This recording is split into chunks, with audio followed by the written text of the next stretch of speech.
think we can start. Sorry. That's okay. Welcome everybody. Thank you for coming today. I know that travel is difficult today.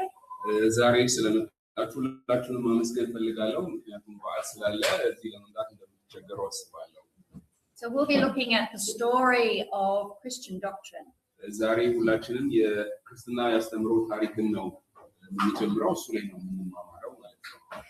So how our beliefs have developed and been defined over the 2000-year history of the church.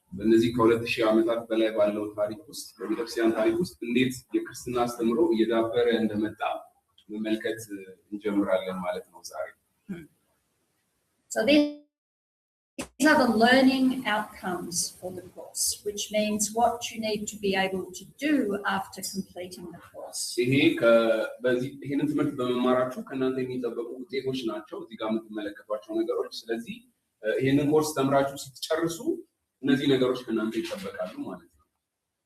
God's truths do not change,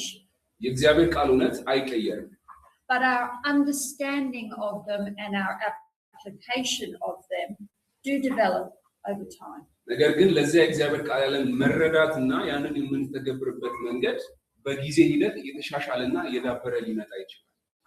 Abraham knew more about God's plans than Adam and Eve did.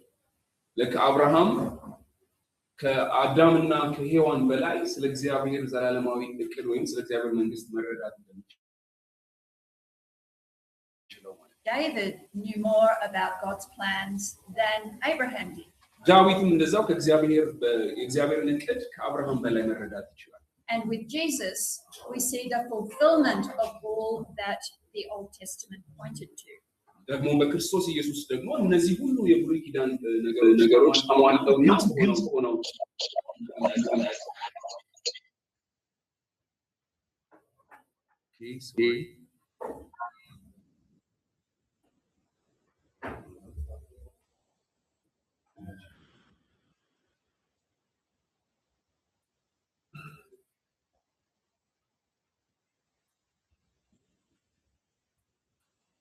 Sorry. No, it's okay.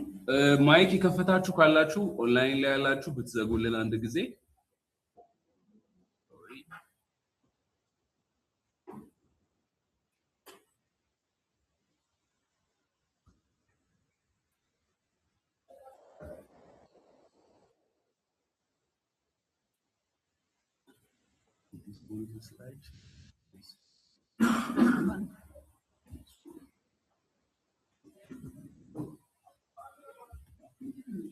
Okay.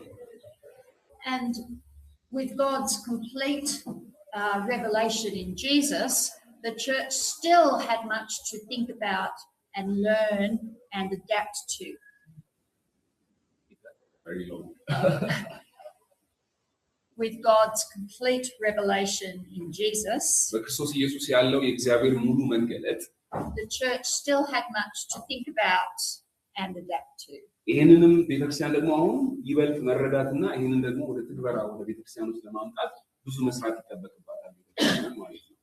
So there were tensions and there were trajectories in theology.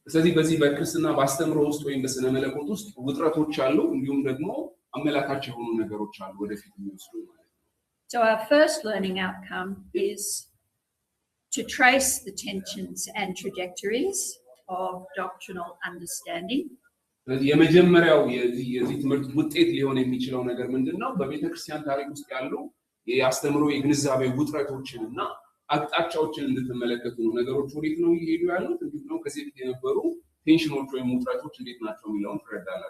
Through that history of the church. And to evaluate, which means to think about and judge and weigh.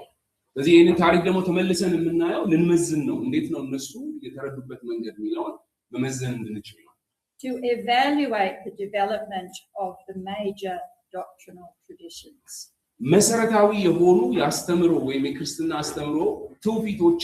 እነዚህ መመርመር እንድንችል ነው። እስከዛሬ ድረስ የመጡ መሰረታዊ የሆኑ ትምህርቶችን መመርመር እንጀምራለን ማለት ነው። in the light of recent research, ይሄንን የምናደርገው ደግሞ ቅርብ ጊዜም በተሰሩ ጥናቶችም ጭምር እነዛን ነገሮች መመልከት እንጀምራለን ማለት ነው። and in different cultural and historical settings. የተለያዩ የባህልና እንዲሁም ደግሞ የታሪክ መዋቅሮችን እያየን መመርመር እንጀምራለን ማለት ነው። And to explain the influence of the historical context in this study.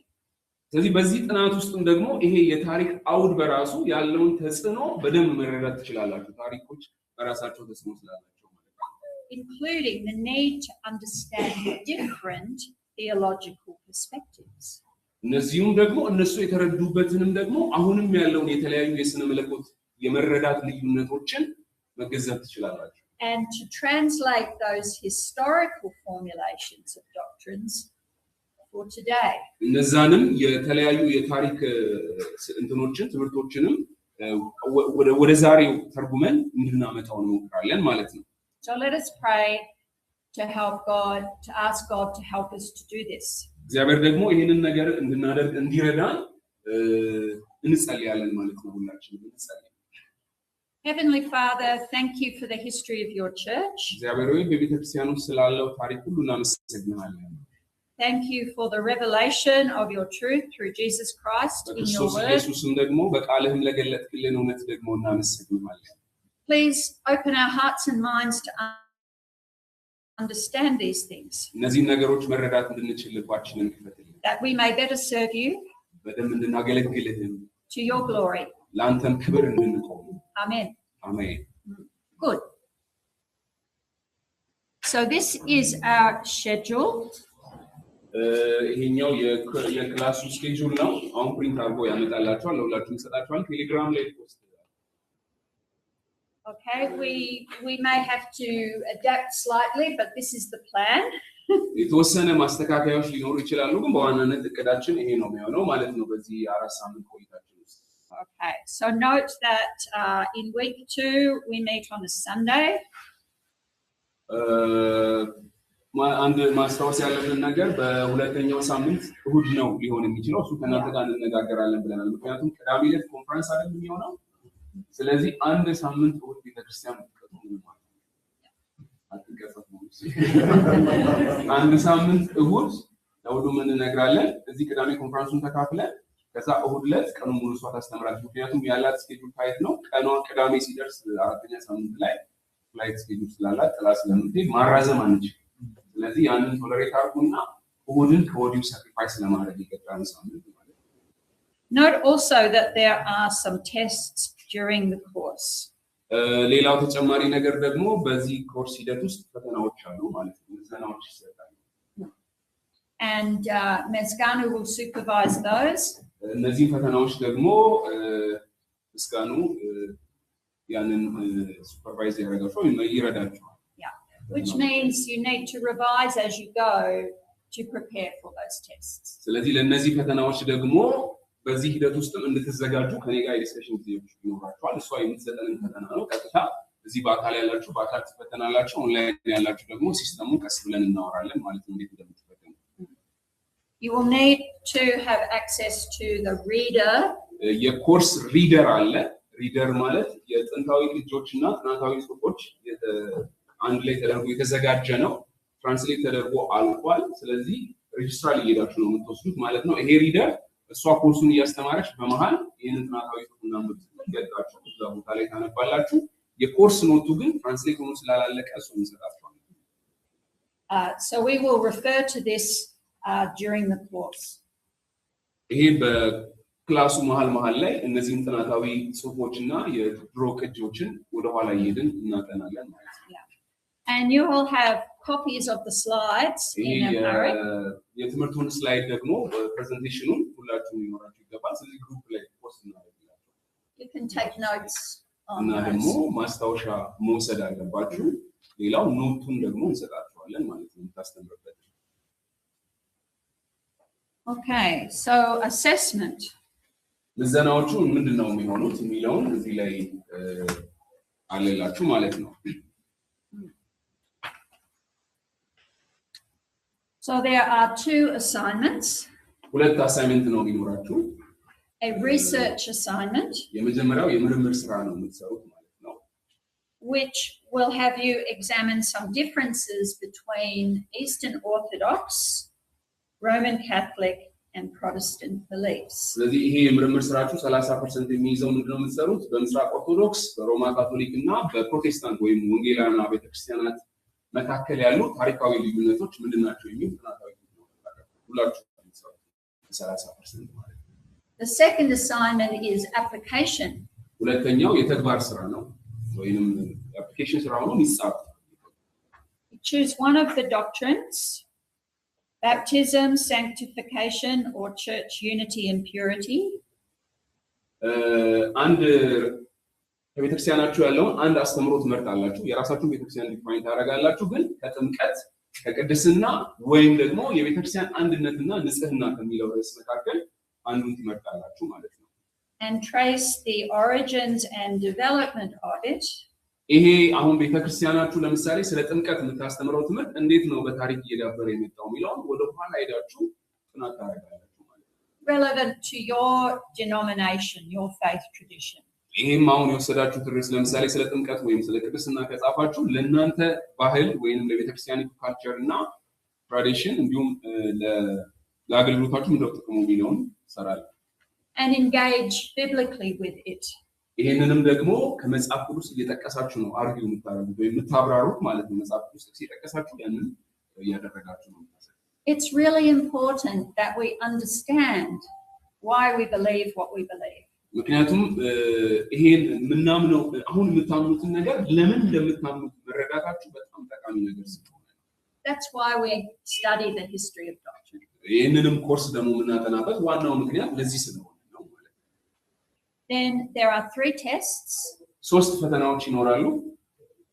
So the first test covers the first few topics. The second test follows the next few topics, and the third test the last few topics. ሶስት ፈተናዎች ይኖራሉ። ሁለቱ ፈተናዎች እዛ ላይ እንትኑ ላይ አለ እዛ የተለጠፈላችሁ ላይ ምን ከቨር እንደሚያደርግ እሷ ቶፒክ ከቨር ያደረገችውን ቶፒክ እነዛ ኢሹዎች ላይ ታስተምራለች ማለት ነው። እሱ ነው the dates are here. Yes.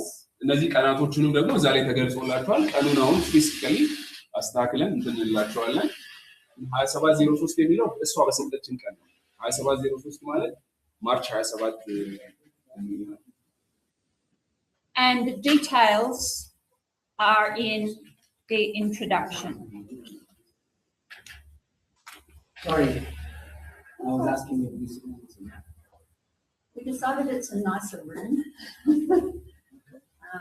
So, yeah, the other room is quite dark and okay.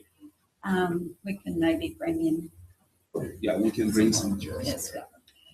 Yes, so details are in the notes, and Ms. Ganu will also go over assignments and so on in his sessions. እናንተ ጋርም ደግሞ ይሄ አሳይመንታችሁንም በሚመለከት እዚህ እሷ ስትሄድ ወይንም ምንድነው በእነዚህ ሐሙስና ዓርብ ከ10 ሰዓት ጀምሮ እስከ 11 ሰዓት የምታስተምረው ምክንያቱም እዚህ የእንግሊዝኛ ማስተርሶችን ስለምታስተምር 11 ሰዓት ጀምሮ ደግሞ እስከ 12 ሰዓት ከኔ ጋር አሳይመንቱ እንዴት ነው የምትሰሩት ፈተናዎቹ እንዴት ነው የምትሉት የሚሉትና የክለሳ ጥያቄዎችን አብረን እንሰራለን ማለት ነው። Okay, a little bit about me. ስለኔ ደግሞ አንዳንድ ነገር ልንገራችሁ። This is me and my family. ይሄ እኔና የቤተሰቦቼ ፎቶግራፍ ነው። It was taken a little while ago. My husband has lost some weight since then. ትንሽ ቆይቷል ፎቶ ከተወሰደ ከዚህ በኋላ ባለቤቴ ትንሽ ውፍረቱን ቀንሷል። So his name is Michael. ስሙ ማይክል ይባላል ወይ ሚካኤል። And our eldest daughter is Sarah. ታላቋ ልጄ ሳራ ትባላለች። She now lives in England. አሁን የምትኖረው እሷ እንግሊዝ ውስጥ ነው። But she has just been in Kenya. አሁን ግን በዚህ ሳምንት ኬንያ ውስጥ ነው ያለችው። She's been doing some research there. ሪሰርቾችን ጥናቶችን እየሰራች ነው። And this is Katie. ደግሞ ቀጥላ ያለችው ልጄ ኬቲ ትባላለች። She still lives in Australia. She is a doctor. አውስትራሊያ ነው የሕክምና ባለሙያ ነች። And so I come from Australia, from a place called Townsville. እኔ የመጣሁት አውስትራሊያ ካውንስቪል ከሚባል ከተማ ነው። It is in the north part of Australia, which is tropical. ወኔ የምኖርበት አካባቢ ወደ ሰሜን ያለው የአውስትራሊያ So we have just finishing our wet season there. It has been very hot and very wet. እዛ ያለውን ትንሽ ሙቀት የነበረውን የአየር ጸባይ ሁኔታ ተሻግረን አሁን ትንሽ ነፋሻማው ደግሞ ነው አየር So it is nice to come here where it is cool. እዚህ ደግሞ ለኔ የተሻለ ነው ምክንያቱም እዛ በረዶ ሊዘንበው ይመጣል ወደ ክረምት እየመጣ ስለሆነ እዚህ መምጣቴ ለኔ ጥሩ ነው This is a picture of Townsville. ይሄ የምታዩት ምስል ደግሞ የታውንስቪል ከተማ አጠቃላይ የሚያሳይ ፎቶ ነው And yes, we have kangaroos. እና ደግሞ በከተማችን ካንጋሮዎች አሉ I also teach in some other countries. አንዳንድ ቦታዎች ደግሞ አስተምራለሁ ሌላ ከኢትዮጵያ ውጪ Yeah, Nigeria, Indonesia, Cambodia. ካምቦዲያ ናይጄሪያ እንዲሁም ኢንዶኔዥያ ላይ አስተምራለሁ Okay, I'm very pleased to be here. እዚህ በመሆኔም ደግሞ በጣም ደስተኛ ነኝ So we will go to our next.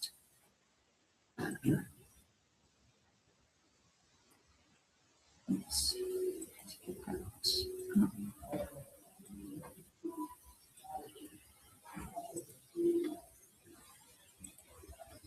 So it's better if it's in presentation mode, is that?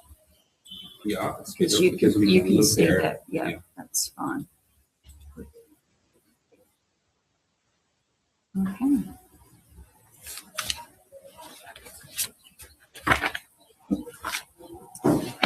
All right, our first topic.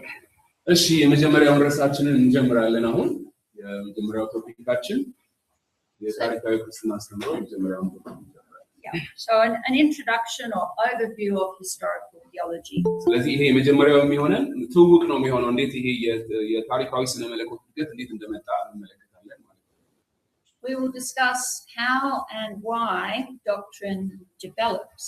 አስተምሮ እንዴትና ለምን ያድጋል የሚለውን እዚህ ላይ እንማማራለን And where we look for our doctrinal authority.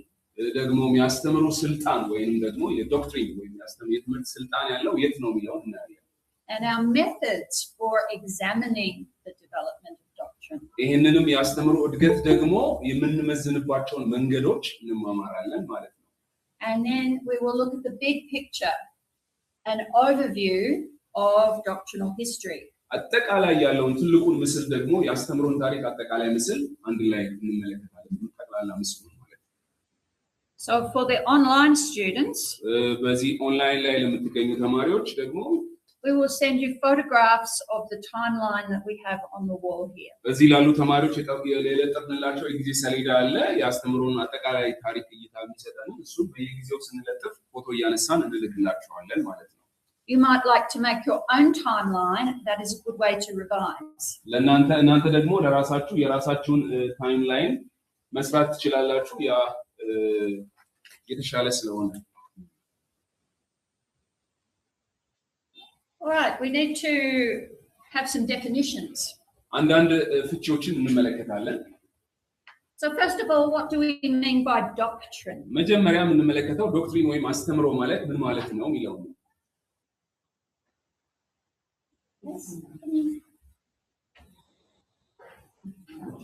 Doctrine is a thing that is taught, a principle of belief.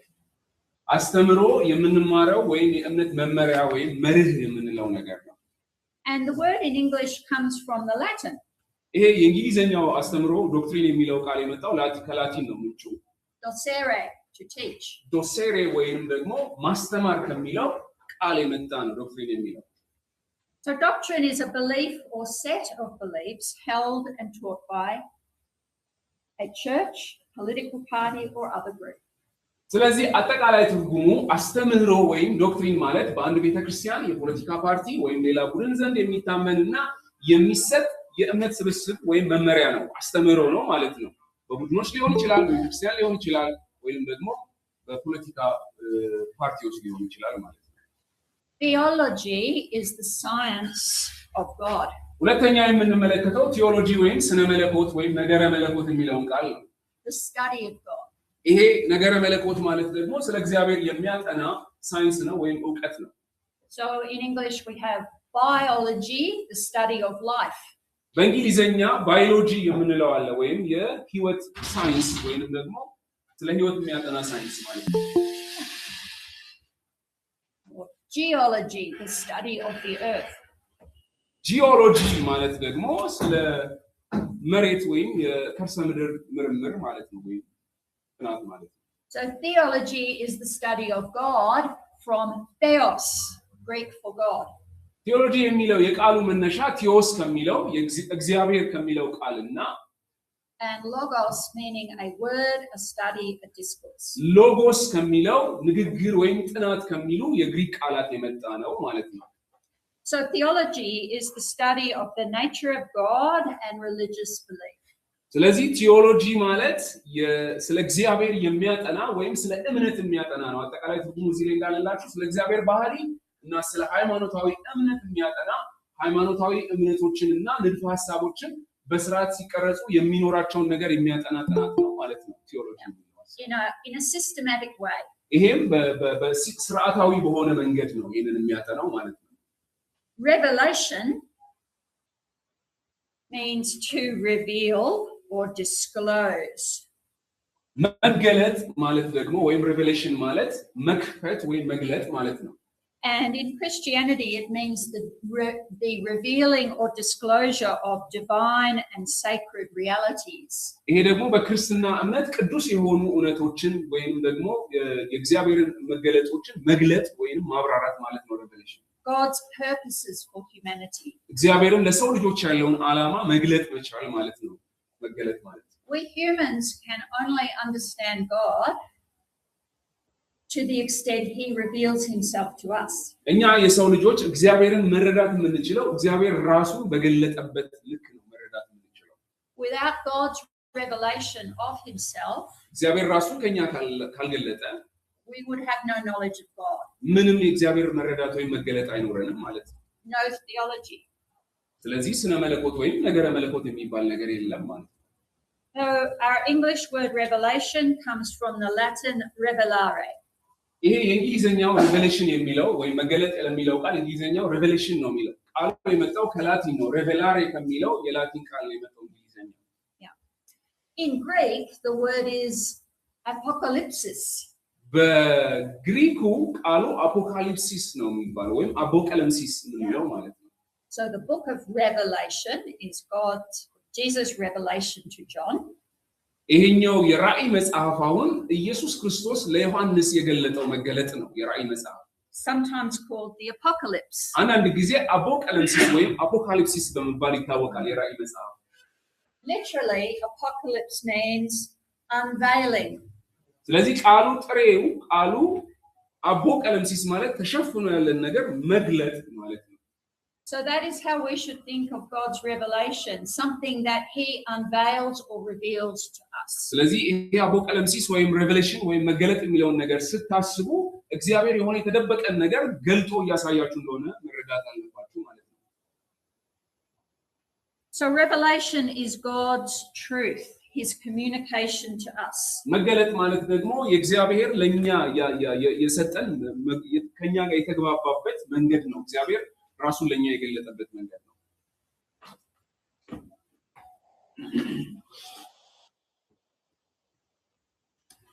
So it comes to us in different ways. ይሄም መገለጥ ደግሞ ወደኛ የሚመጣው በተለያየ መንገድ ነው። General revelation አጠቃላይ መገለጥ is God's revelation in the natural world. ይሄ አጠቃላይ መገለጥ እግዚአብሔር ራሱን በተፈጥሮ ውስጥ የገለጠበት መንገድ ነው። And that is available to all people everywhere. ይሄ ደግሞ ለሁሉም ሰዎች በሁሉም ስፍራ ላሉ የሚገለጥ ነው። We can read about this in Psalm 19. ይሄንን ደግሞ ሁላችንም በመዝሙር 91 ላይ በመዝሙር 19 ላይ እናገኛለን። መጽሐፍ ቅዱሳችን ሃርድ ኮፒ ይዛችሁ መምጣት አለባችሁ ወይ ደግሞ በስልካችሁ ከፈቱና መዝሙረ ዳዊት So, Miskana, would you please read Psalm 19 verses 1 to 3? እሺ መዝሙር 19 ከቁጥር 1 እስከ 3 ድረስ ያለውን እዚህ ጋር እኔ በአማርኛው አነብላችኋለሁ ማለት ነው።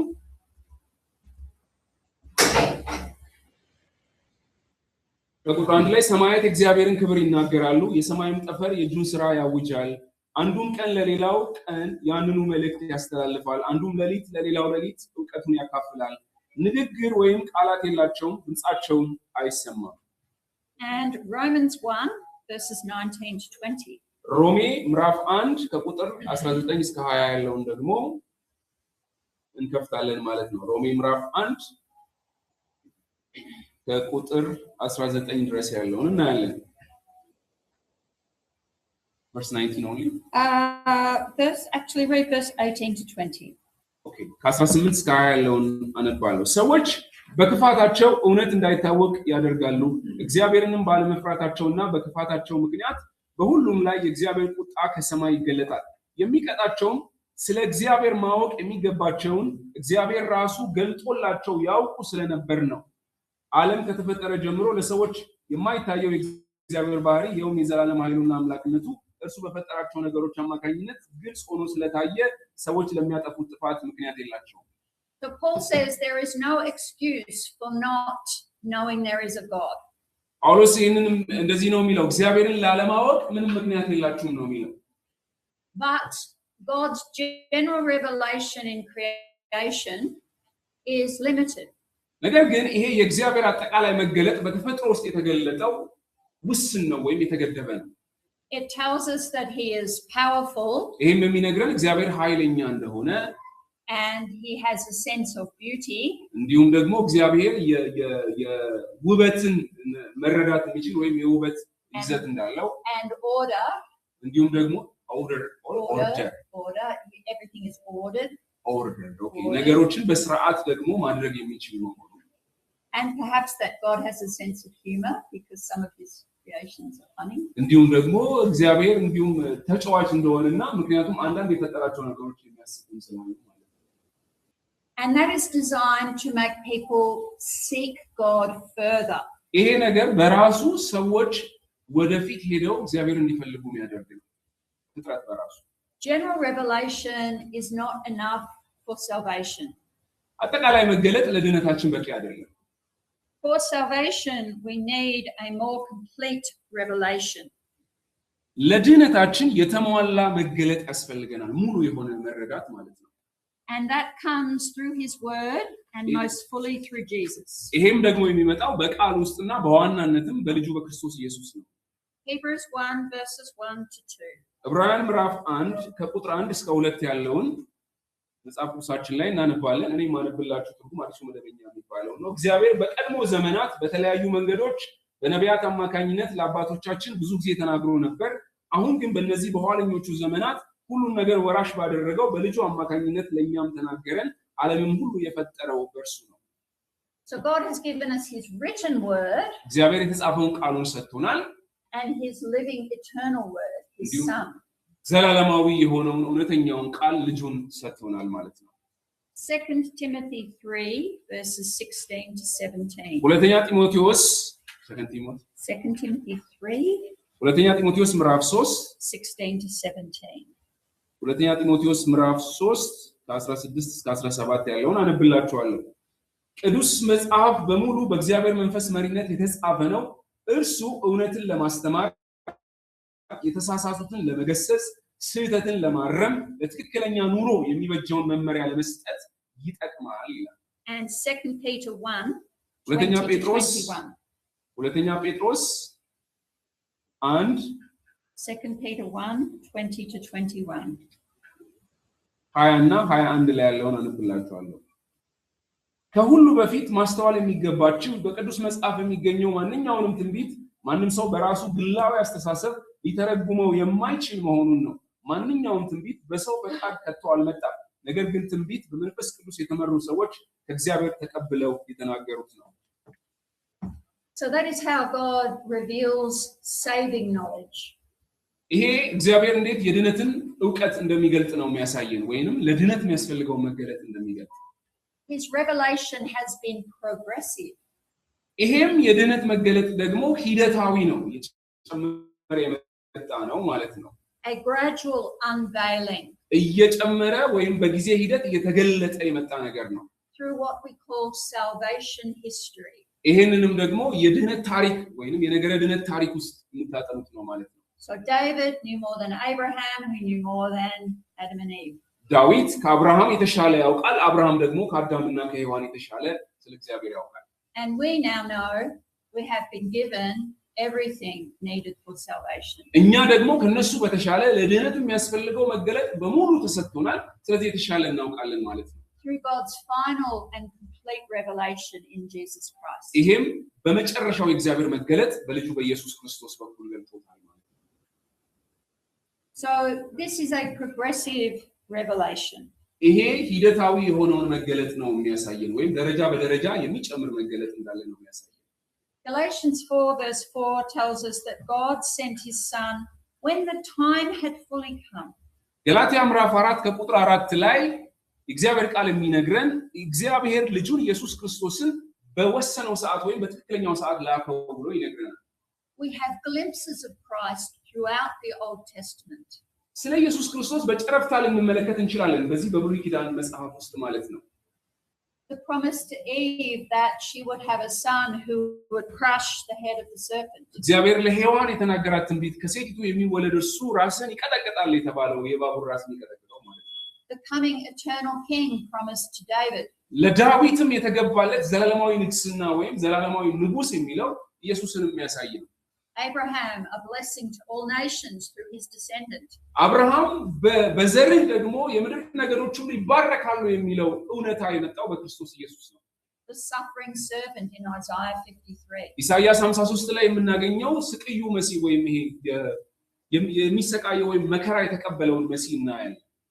But we do not see the complete picture of Jesus' saving work We do not see the complete picture of Jesus saving work በእነዚህ ውስጥ ብቻ አይተን የኢየሱስ ክርስቶስን ሙሉ የሆነውን የድነት ሥራ መመልከት አንችልም until his resurrection ኢየሱስ ከሙታን እስኪነሳ ድረስ ሙሉ አይሆንም ይሄ የመገለጡ ሂደት ማለት ነው Even the apostles did not understand it until after Jesus rose ኢየሱስ ክርስቶስ እስኪነሳ ድረስ ሐዋርያት እንኳን ይሄንን መገለጥ በሙሉ መረዳት ወይም ምስሉን ማየት አልቻሉም So we can really only understand the Old Testament through the lens of the New ስለዚህ እኛ አሁን በትክክል ብሉይ ኪዳንን መረዳት የምንችለው የአዲስ ኪዳንን መነጽር አድርገን ነው ማለት ነው Augustine of Hippo ኦገስጥስ የሂፖ በሂፖ የነበረ ኦገስጥስ ወይም ኦገስቲን አውግስጦስ ነው የሚባለው አውግስጢኖስ አውግስጢኖስ He is around 400 AD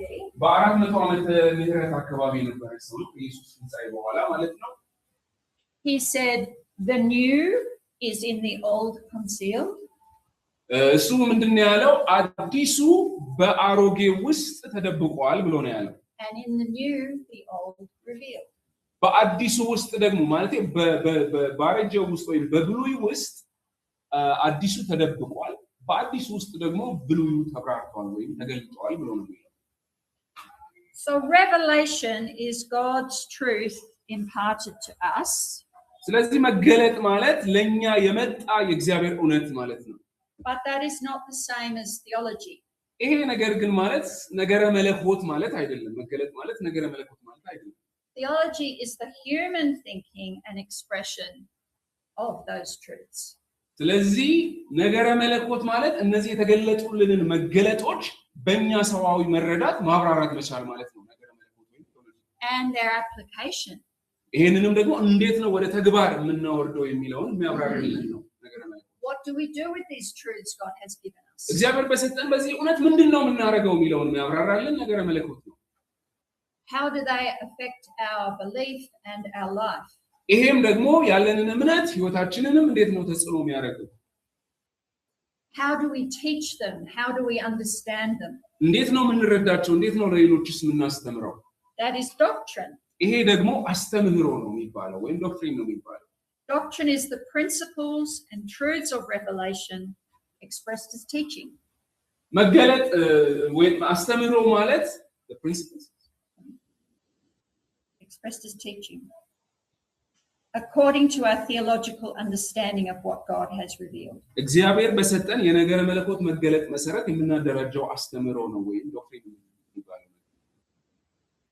God's revelation is true and infallible.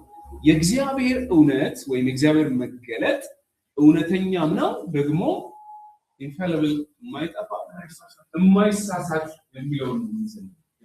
But theology and doctrine expressed by humans is not infallible. ነገረ መለኮት ግን የሰው ልጆች የመረዳት እንትን ውጤት ነው። ስለዚህ ነገረ መለኮት ወይም ዶክትሪን የምንለው ነገር እኛንን ያብራራ ነው። ስለዚህ እሱ የማይሳሳት ነው ብለን ማለት አንችልም ወይም infallible ነው። This is inspired. ይሄ የእግዚአብሔር ቃል እስትንፋሰ እግዚአብሔር ነው። Our thinking is not inspired. የኛ አስተሳሰብ ግን እስትንፋሰ እግዚአብሔር አይደለም። That is why we need God's Holy Spirit and prayer to help us understand what he tells us. ለዚህ ነው መንፈስ ቅዱስም የጸሎት ኃይልም የሚያስፈልገን እግዚአብሔር እንዲረዳንና ነገሩን መረዳት እንድንችል ማለት ነው። Theology and doctrine are expressions of our understanding. ስለዚህ ነገረ መለኮትና አስተምሮዎች የኛ መረዳት መገለጫዎች ናቸው እንጂ እግዚአብሔር የማይጻረሩ የማይጠፋውነት መገለጫዎች አይደሉም። And that will always be incomplete. ያ በራሱ ሙሉ አይደለም ወይም ዶክትሪንና ወይም አስተምሮና ነገረ መለኮት ሙሉ አይደለም until the completion of all things at Jesus' return. ኢየሱስ ክርስቶስ ሲመጣና ነገሮች ሲደመደሙ ያኔ ነገረ መለኮቱ ሙሉነቱን ያገኛል ማለት ነው። So theology and doctrine develop as we read God's word and think and discuss, compare, contrast and apply. ስለዚህ ነገረ መለኮት እየዳበረና እያደገ የሚመጣው የእግዚአብሔርን ቃል እያነበብን እያሰላሰልን እየመዘንን ከሌሎች ጋር ስንነጋገር ስንወያይ ነገረ መለኮት እየዳበረ ይመጣል። And we apply these principles in different contexts. ይህንንም መርህ ደግሞ በተለያየ እንትን ውስጥ እናዳብረዋለን። ኦንላይን ላይ ማይኩን የከፈተ ሰው አለ። አባይነ ነው አዳም። ኦኬ ሸጠፋለሁ። So the context of the early church in the Roman Empire under persecution የበሮም ግዛት ውስጥ የነበረችው ቤተክርስቲያን በስደት ውስጥ ነበረች is different from the context of the medieval church. ስለዚህ በሮም ዘመን በስደት ውስጥ የነበረችው ቤተክርስቲያን አውድና በመካከለኛው ዘመን በነጻነት የነበረችው ቤተክርስቲያን አውድ ተመሳሳይ አይደለም። And the time of the Reformation. የተሐድሶም ዘመን ተመሳሳይ አይደለም ከነዚህ ጊዜያቶች ጋር ስናነጻጽር። And today. አሁን ያለው ቤተክርስቲያን ደግሞ ከነዚህ ከተሐድሶም ከሮም ዘመንም ከነበረው ቤተክርስቲያን አውድ የተለየ አውድ ውስጥ ነው ያለው። The context is different here in Ethiopia.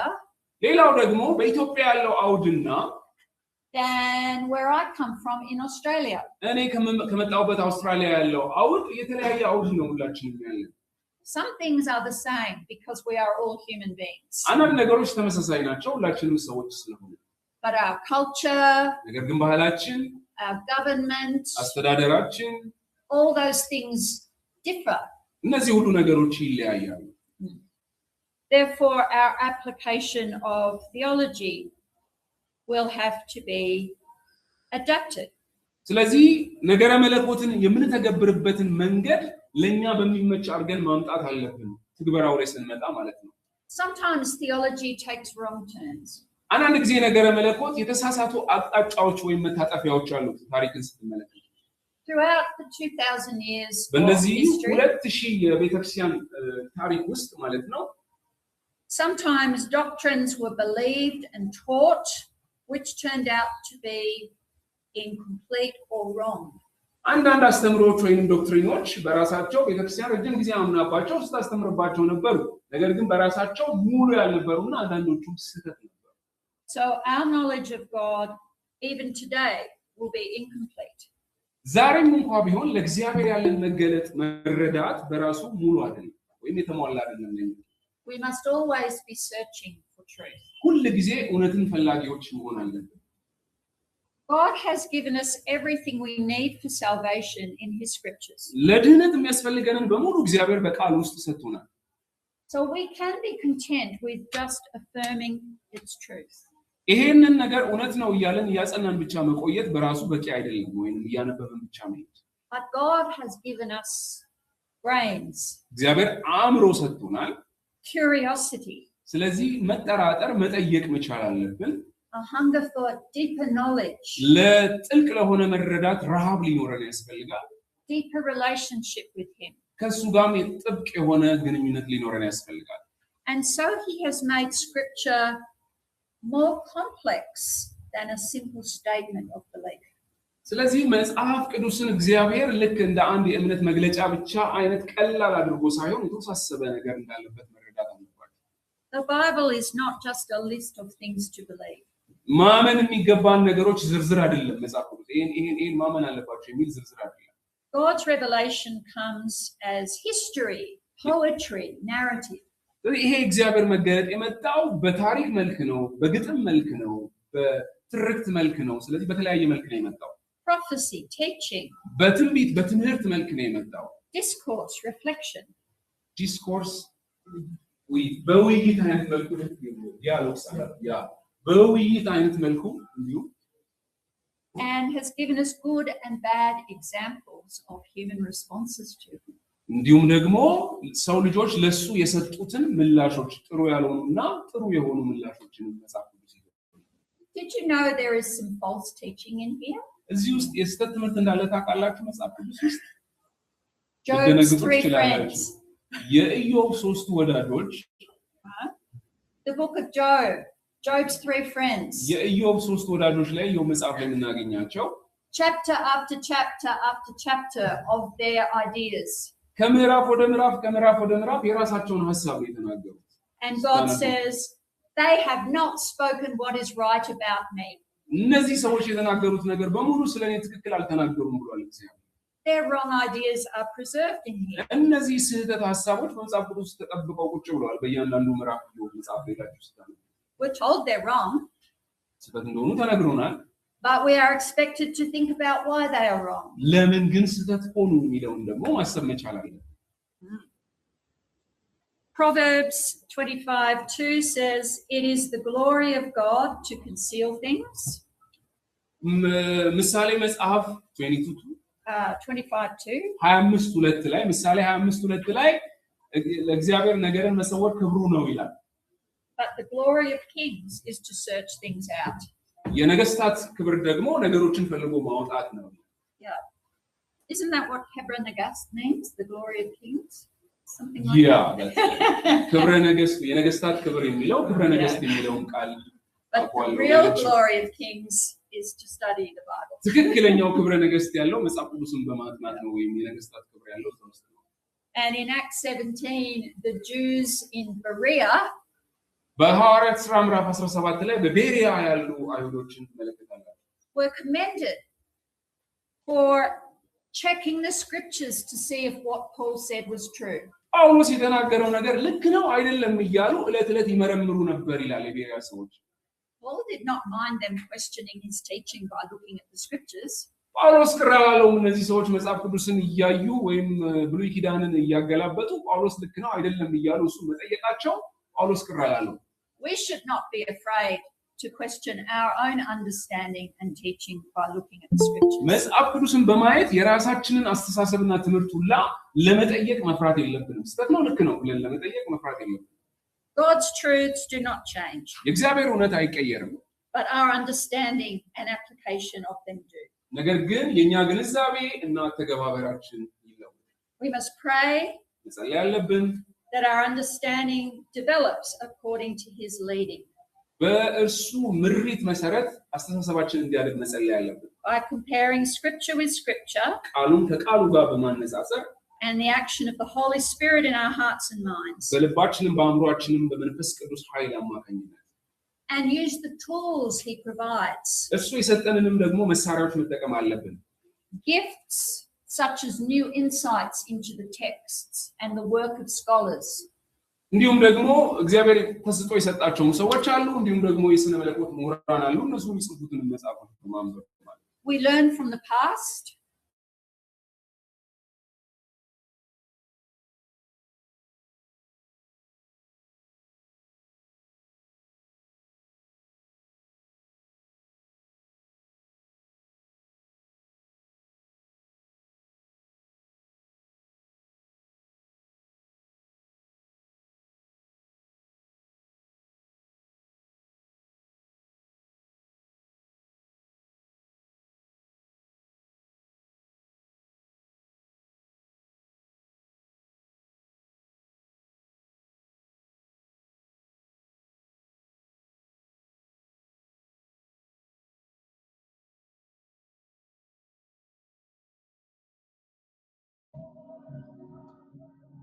አሎ ድምጽ አለም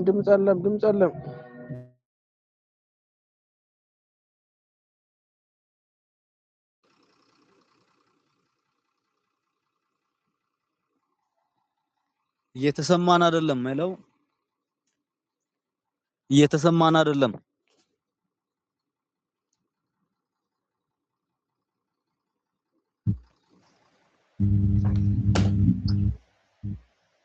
ሄሎ ድምጽ የለም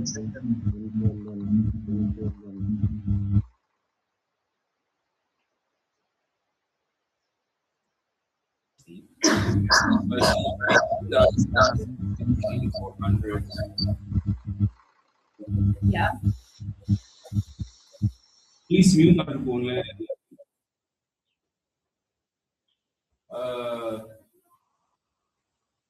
And Augustine, you've said Augustine people. Yes. Yeah.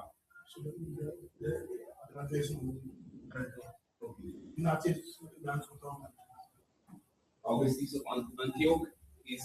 No, Hippo is in North Africa, not hippopotamus. Hippo. Yeah. That was a town near Carthage in North Africa, which was a Roman province. Augustinus የሚባለው በአፍሪካ በሰሜን አፍሪካ የነበረው በአራተኛው ሴንቸሪ የነበረው North Africa. Yeah. In በሰሜናዊ አፍሪካ. Yeah. He was a bishop and በዛ ደግሞ ቢሾፕ ነበር ወይንም ደግሞ very great Latin theologian. እና ደግሞ በላቲን ቋንቋ ያስተምር የነበረ ዕውቅ የሥነ መለኮት ምሁር ነው። አውግስቲኖ ሂፖ 400 አካባቢ ያለች ግን አንተ ያልከው Ignatius of Antioch. Ignatius of Antioch. He was in the early 2nd century. He was not so much a theologian. He was a bishop of Antioch. He was known for writing letters to churches on his way to Rome to get killed. Sorry, አይሰማም አሁን አይሰማም ሌሎቻችሁም አይሰማችሁ ጽሁፉም አይታይም ይሰማል ጽሁፍ አሁን ወጥቶ ነው sorry the meeting is on the Chrome I think where's the meeting? They are not looking at PowerPoint. So. Oh, okay. Yeah. Right. So this one. That one. Yep. አሁን ይታያችኋል አይደል? ይታይ መሰለኝ እዚህ ጋር ያያዩት ነው። እሺ ጥያቄ ያላችሁ እዚህ ኦንላይን ላይ ያላችሁ አሁን ይታያል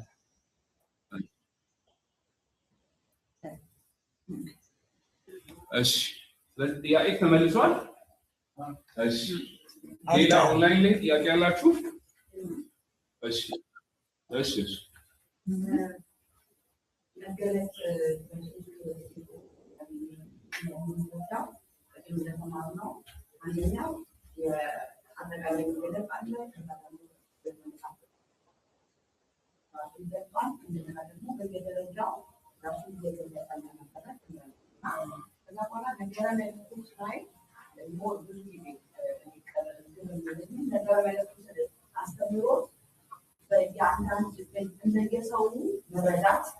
የዳበረ ይመጣል እና አሁን እንዴት እንደማደርግ እንችላለን አሁን ጊዜ በጣም የተሳሳተ አሁን እንደቀደሙ ወዳጆች በጣም ማስቡድነን ብለው በጣም ከዚያደረው ቃል ውጪ ከዚያደረው ቃል ነው አስተምሮ ውጪ የሚያስተምሩ አሁንም ሊና ደግሞ በየሽ እንደ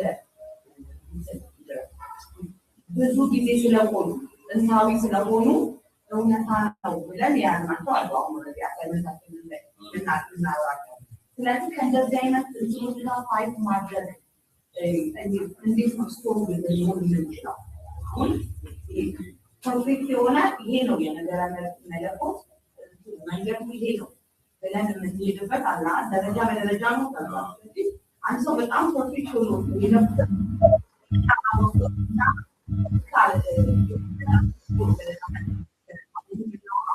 እንደዚህ አይነት ነገሮች ላይ እንዴት ነው የምናደርገው? ለምሳሌ የሷን ስታወራ አሁን ገና እዮብን በቃ ስድስት ብለን ምናምን ብዙ ጊዜ ብዙዎች ሰብከው ያውቃል እና አሁን እዚህ ጋር እሷ በደረሰችበት መረዳት ነው ፎርስ የሆነ እና ይሄ እንዲህ ወደ ምዕመን ለማውረድ ወይም እርስ በርስ ለማውራት ቻሌንጁ የነገረ መለኮትን ቻሌንጅ ማለት ነው እና እንዲህ ሀውሩ እንዴት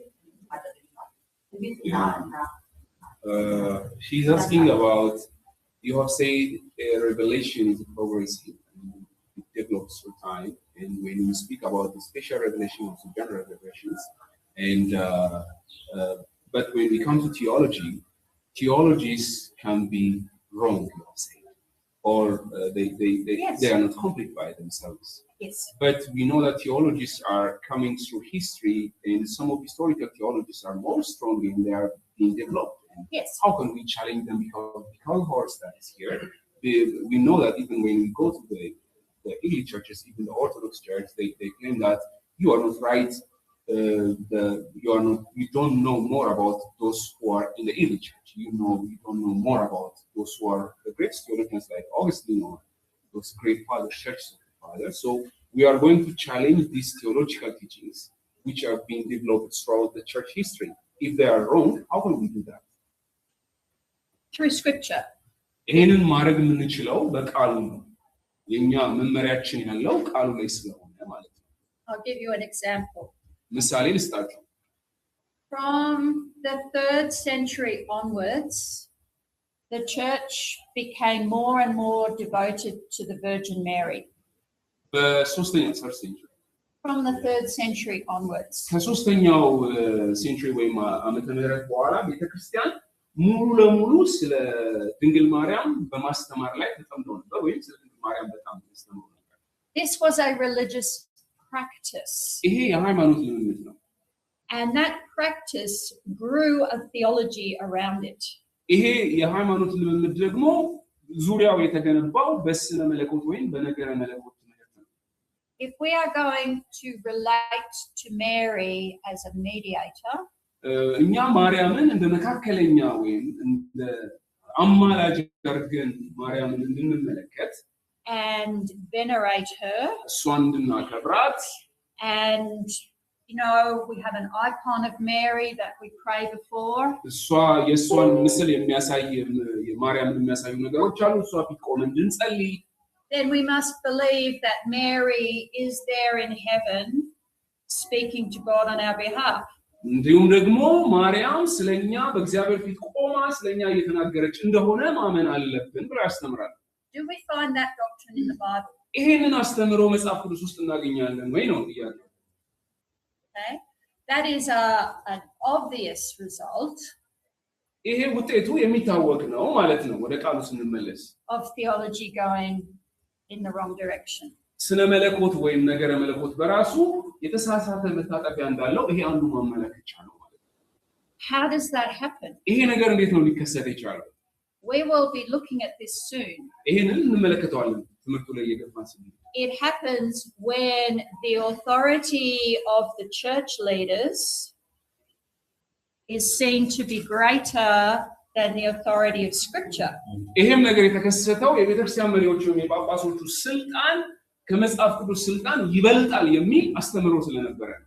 And where the church claims to be the one to interpret scripture, ስለዚህ ቤተክርስቲያን ነች መጽሐፍ ቅዱስን የመፍታትም ይሁን መጽሐፍ ቅዱስን ላይ ስልጣን ያላት ይላል። to match and justify the church's practice.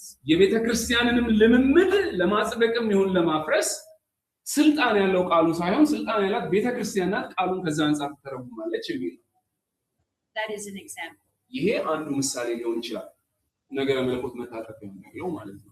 Worship of Mary is a very ancient tradition, very closely held by Catholics and Orthodox. ይሄ በኦርቶዶክስም በካቶሊክም እምነትም ለረጅም ጊዜ በክርስትና እምነት ውስጥ ተይዞ የቆየ ማርያምን የማምለክ አስተምህሮ በቤተክርስቲያን ውስጥ ነበር።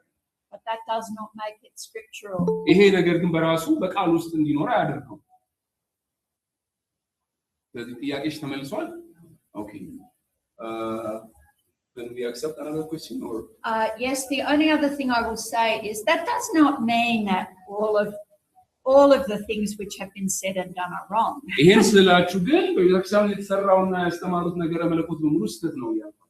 We have much to learn by sitting at the feet of theologians who have gone before. ከኛ በፊት ከነበሩ የጥንታውያን ነገረ መለኮት ምሁራንን ጽሑፍ በማንበብ በነሱ እግር ስር በመቀመጥ ብዙ እንማራለን።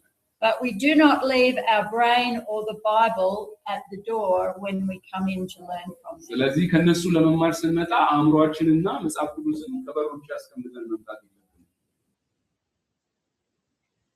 እሺ እዚህ ጋር ታይቆነውና በነገረ መለኮት ላይ ማለት ነው። በነገረ መለኮት ላይ አቤትና ይታን ጉዳዮች አሉ። ለምሳሌ በስላሴ ማለት ተማማና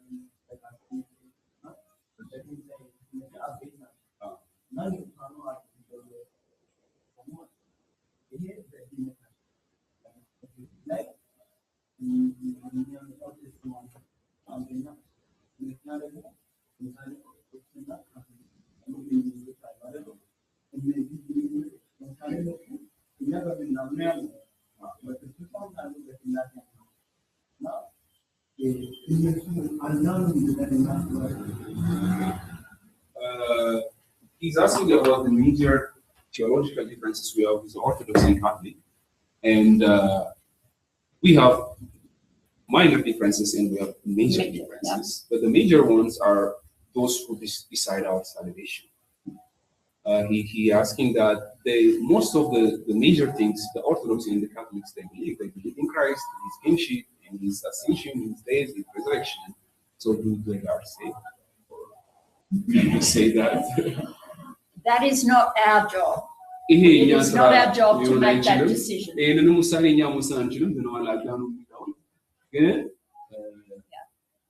That is up to God. ይሄ እግዚአብሔር ውሳኔ ነው። ዋናውን ዶክትሪን አምኗል አላመኑም እሱንም አሁን ባወራልኝ ላይ ሜጀር ዲፈረንሶች ይኖራሉ። ነገር ክርስቶስ ላይ ስትገቡ እና ያንን ዲቴራሽኖች ስትገቡ ጀነራሊ ኢየሱስ ክርስቶስ አድኖና ከድንቅ ተወልዷል ሞታ ተነስቷል የሚለው እናምናለን እሱ ያምናሉ ግን ድኗል አላሉ እግዚአብሔር ውሳኔ አይደለም ብላለች። Jesus told the parable of the talents and then he said, you have been given much is required of you. ኢየሱስ ክርስቶስ ይሄ የታለንት የመክሊትን ምሳሌ ሲነግራቸው ብዙ ከተሰጠው ብዙ ይጠበቃል ብሏል። If you have been given little, ትንሽ not so much is required of you. ብዙ ላይ ይጠበቅባችሁ ይችላል ትንሽ ከተሰጣችሁ ማለት ነው። We leave it to God. ይሄን ነገር ለእግዚአብሔር ነው እንተዋለን ማለት ነው። But as for those differences, that is what this course is about. እነዚህ ሁሉ ልዩነቶች እንዳሉ ማወቅ አለባችሁ። ይሄም ትምህርት ለዚህ ነው እንኳን በእነሱ አይደለም እዚህ በተቀመጣችሁ መካከል የተለያየ ዲኖሚኔሽን አለ ሜጀርስ እና ማይነር አስተምሮች አሉ እሱንም እናያለን። Have patience, we will discuss them. ስለዚህ ትዕግስት ይኖራችሁ እነዚህ ነገሮች ደግሞ አንድ ባንድ እናያቸዋለን። አንድ ያልገባኝ ነገር እሺ ኦኬ ልክ ነው። የመጨረሻ ለምሳሌ የማዳኑ ነገር እግዚአብሔር ግን እግዚአብሔርን የማዳኑን ስልጣን እንድናውቅ የእግዚአብሔር ቃል ተሰጥቶናል።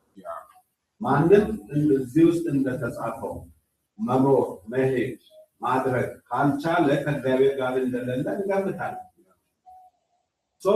በዛ መሃል ይህ ሰው ወደ እግዚአብሔር ሀሳብ መጥቷል ወይ ከእግዚአብሔር ጋር ነው አይደለም የሚለው ማወቅ የምንችልበት መስፈርቱ አለን። እዚህ ጋር ይሄ ስታንዳርድ ነው። በዛ ልክ መሆን ካልቻለ ልክ ነው ልክ አይደለም ብለን ጀጅ ማድረግ አንችልም።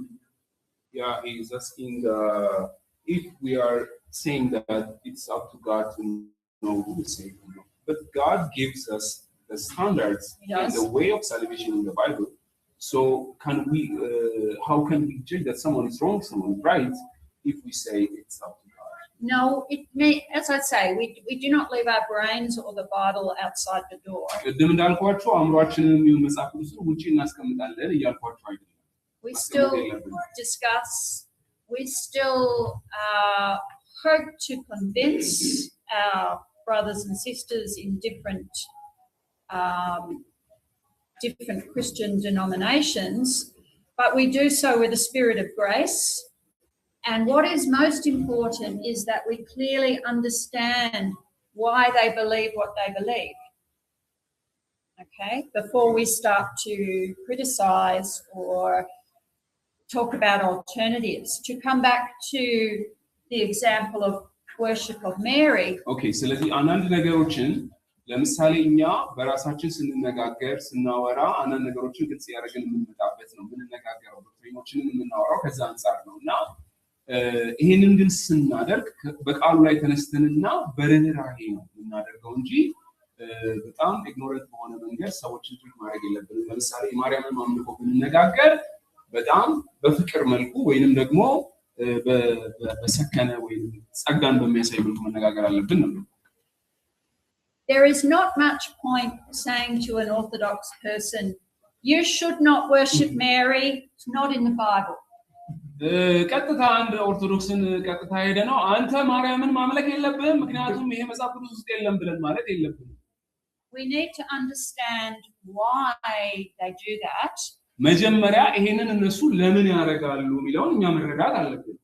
And it will come down to a question of authority. Does the church interpret the Bible and is able to add to the Bible? ቤተክርስቲያንም እነሱ ጋር ያላት ስልጣን ደግሞ መረዳት አለብን። ቤተክርስቲያን መጽሐፍ ቅዱስን እንዴት ነው የምትተረጉመው? መጽሐፍ ቅዱስ ላይ መጨመርም መቀነስ ስልጣን አላት የሚለውን መጀመሪያ መረዳት አለብን። Because that is what they believe. እነሱ የሚያምኑት በዛ ስለሆነ ማለት ነው። They believe that the source of authority, and we will soon be talking about this, so I will be brief. በቅርቡ ወዲያው እዚህ ሐሳብ ውስጥ እንገባለን ግን በኋላ እናወራበታለን። እነሱ የሚያምኑት Orthodox believe the source of authority is Bible plus the 7 early church councils plus the writings of the old Greek fathers. ኦርቶዶክስ ቤተክርስቲያን ስልጣን አለው ብላ የምታምነው መጀመሪያ የእግዚአብሔር ቃል ስልጣን አለው ብላ ታምናለች። በተጨማሪ 7ቱ የቅዱሳን ጉባኤዎች ወይም የኒቂያ የምንላቸው እነዛ ጉባኤዎች ስልጣን አላቸው በኩል ስልጣን አላቸው ብላ ታምናለች። ከዛም በኋላ Seven ecumenical councils and the early church fathers. እነዚህ የግሪክ አባቶች ወይም የእምነት አባቶች ምክንያቱም በግሪክ ውስጥ ነው ያለችው ኢትዮጵያ ኦርቶዶክስ የግሪኩን ነው ትራንስሌት ያደረገችው። ስለዚህ የግሪክ አባቶች የሚባሉት ላቲኖቹ ሳይሆን የግሪክ አባቶች የሚያስተምሩትን ስልጣን አለው ብላ ተቀበላለች። Same with the Catholics. ካቶሊኮችም ደግሞ ተመሳሳይ ነው። Okay? Church authority and scripture authority. የቤተክርስቲያን ስልጣንና የመጽሐፍ ቅዱስ ስልጣን በእኩል ነው የሚቀመጠው። Therefore, it does not matter that worship of Mary is not in here. ስለዚህ መጽሐፍ ቅዱስ መጽሐፍ አለመጽሐፉን እነሱ ግድ የላቸውም። ማርያምን አታምልኩ የሚለው ሐሳብ ማለት ነው። So that is the issue to discuss. ስለዚህ መነጋገር ያለብን አሁን ስልጣን ያለው የት ነው የሚለው ሐሳብ ላይ ነው ማለት ነው። Until we can reach an understanding about the source of our doctrinal authority, ስለዚህ በመግባባት ላይ እስክንደርስ ድረስ ያስተምሯችን ባለስልጣን ማን ነው የሚለው ሐሳብ ላይ መግባባት እስክንደርስ ድረስ ነው መነጋገር ያለብን። not much point arguing about what comes from that. ከዛ በኋላ የሚመጣው ብዙ ላያስጨንቃችሁ ይችላል ወይ ብዙ ላያታክላችሁ ይችላል። So there are foundational questions to be answered. መሰረታዊ የሆኑ ሊመለሱ የሚገባቸው ጥያቄዎች አሉ ማለት ነው። Okay. And we will be discussing that in more detail. Sorry. I think they are not listening. Oh. We didn't put this. ይሰማችኋል ግን? Do you see type on your computer? No, it has to go in there because that's the only USB-C. Oh. በኮምፒውተሩ ነው ሲሰሙ የነበረው። ይሰማችኋል አሁን? ሄሎ? አዎ ይሰማል። ኦኬ ሶሪ ማይክ ስላልሰካን ነው መጀመሪያ። አሁን በጥራት ይሰማል? ምስጌ ይሰማል አሁን። እሺ thank you. They must have heard something. Yeah, they are hearing from the computer mic. Yeah. Okay, good. So we will have more to say about that soon. ስለዛ ነገር እሺ በደም ወደፊት ስንሄድ እናወራለን። Okay. So theology is, I think we'll break about 11. That sounds good. Okay, Short so break, 11. ከ15 ደቂቃ በኋላ ነው። Yeah. 11 Yeah. 5 ሰዓት ላይ ረፍት ትወጣላችሁ። Very ከዛ short break. አጭር ረፍት አንድ 15 Yeah. 15 minutes Yeah, maximum 15. 15 ደቂቃ 5 ሰዓት ሲል እንወጣለን። ብዙ ስላልሄድን Yeah. እዛ ላይ እናተኩርና So we'll continue a bit more now because we had a late start. ኦኬ አርፍደንም ስለጀመርን ነው ሶሪ። እሺ Okay, so theology is contextual. ስለዚህ ነገረ መለኮት አውዳዊ ነው። Theology arises from and is linked to a particular community of faith. ነገረ መለኮት በራሱ ከሆኑ ማህበረሰቦችና የእምነት አስተምሮ ካላቸው የማህበረሰቦች ጋር የተቆራኘ ነው። It does not come from a vacuum, from nothing. ዝም ብሎ ከሆነ ስፍራ ላይ አልመጣም። ነገረ መለኮት ከሆነ ከባቢ ውስጥ ነው የመጣው። It comes from inquiry and participation. በራሱ ተሳትፎንና ንግግርን ምርምርን የሚጠይቅ ነገር ነው ነገረ መለኮት። It is bound to a faith community that worships God. የእግዚአብሔርን በሚያመልክ የአንድ ማህበረሰብ ላይ የተመሰረተ ነው። Reads scripture, መጽሐፍ ቅዱስን በማንበብ prays, በአምልኮ and ministers. በአገልጋዮችን ጭምር ማለት ነው። It is linked to our common life በጋራ ካለንም ህይወት ጋር የተገናኘ ነው። as God's people. እንደ እግዚአብሔር ሕዝብ በጋራ ካለን ኑሮ ጋር የተገናኘ ነው። But theology does not just accept that we do what we do. ነገረ መለኮት በራሱ የምንሰራውን ነገርም መስራት አለብን ብሎ ሁሉንም በአጠቃላይ የሚቀበል ነገር አይደለም። Theology must be a critical reflection on our faith and practice. ባለን እምነትና በልምምድ ላይ የምንሰጠው ክሪቲክስ ማለት